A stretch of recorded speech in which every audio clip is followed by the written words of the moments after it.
আসসালামু আলাইকুম, নাসিমাস টেরিটরিতে সবাইকে স্বাগতম। এই ভিডিওতে একটি ভর্তার রেসিপি আপনাদের সাথে শেয়ার করব। যাদের মুখে রুচি নেই, ভাত খেতে পারেন না, তারা এই ভর্তাটি একবার ট্রাই করে দেখতে পারেন। পেট ভরে ভাত খেতে পারবেন। ভর্তার উপকরণগুলো হচ্ছে বরবটি, গোল আলু, শুটকি মাছ, রসুন, পেঁয়াজ, হলুদ, স্বাদমতো লবণ দিয়ে ভালোভাবে মিশিয়ে নেবেন।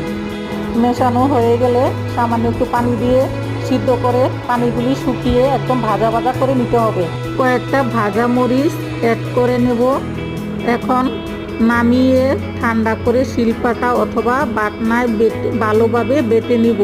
ভালোভাবে বাটা হয়ে গেলে পরিমাণ মতো সরিষার তেল মিশিয়ে নিব। এই হয়ে গেল আমার মজাদার ভর্তার রেসিপি। পুরো ভিডিওটি দেখার জন্য আপনাদেরকে ধন্যবাদ।